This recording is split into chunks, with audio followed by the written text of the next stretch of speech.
નમસ્કાર મિત્રો, જય માતાજી। આજે કોરોનાને 1 વર્ષ પૂર્ણ થયું છે ત્યારે મને એક સ્પીચ કહેવા ઈચ્છું છું। માણસે માણસનો ફક્ત ઉપયોગ કર્યો છે, ના છૂટકે કુદરતે પ્રયોગ કર્યો છે। આવો પણ સમય આવશે નહોતી ખબર, માણસને જ માણસને ડર લાગશે નહોતી ખબર। મોંઘામાં મોંઘા કપડા કપાટમાં લટકાવી દેવામાં આવ્યા અને બ્રાન્ડ વિનાનું માસ્ક બાજી જીતી ગયું। કોરોના વાયરસના માધ્યમથી ઈશ્વરનો સુંદર સંદેશ કે તમે પૃથ્વી પરના મહેમાન છો, માલિક નહીં। કુદરતે આપેલી ભેટોને આપણે નુકસાન પહોંચાડ્યું છે। આ કોરોના વાયરસની છેલ્લી નોટિસ છે। મંગળ પર જીવન વિકસાવવાની વાતો કરતો હતો માણસ, મંગળ પર જીવન વિકસાવવાની વાતો કરતો હતો માણસ, આજે પૃથ્વી પર અસ્તિત્વ ટકાવવા ઝઝૂમી રહ્યો છે।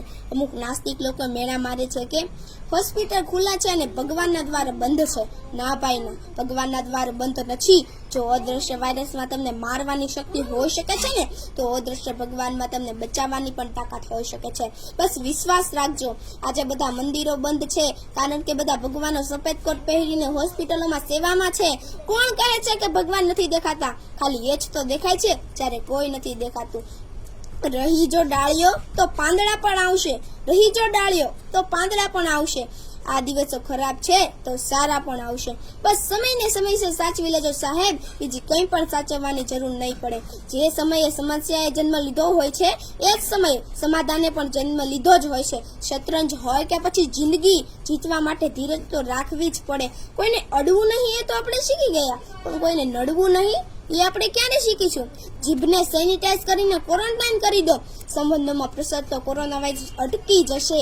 કોઈ તો એવું સેનિટાઈઝર બનાવો જે હાથની સાથે લોકોના દિલને પણ સાફ કરે।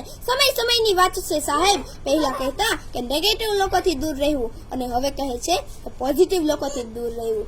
કોરોનાએ લોકોને સમજાવ્યું કે આપણો દેશ અને આપણા ઘર જેવી સુરક્ષિત જગ્યા બીજે કંઈ નથી। જ્યારે પરિસ્થિતિ બદલવી અશક્ય હોય ત્યારે મનની સ્થિતિ બદલી નાખો। નિમિત્ત કોણ હતું એનાથી ફેર નથી પડતો, નિર્ણય હંમેશા કુદરતનો જ હોય છે અને એ બધાને સ્વીકારવો જ પડે છે। વેન્ટિલેટર કરતા માસ્ક પહેરવું સારું, આઈસીયુમાં રહેવા કરતા ઘરમાં રહેવું સારું અને જિંદગીથી હાથ ધોવા કરતા સાબુથી હાથ ધોવા સારા। અસ્તુ, તમને મારો વિડીયો પસંદ આવ્યો તો લાઈક કરો, શેર કરો અને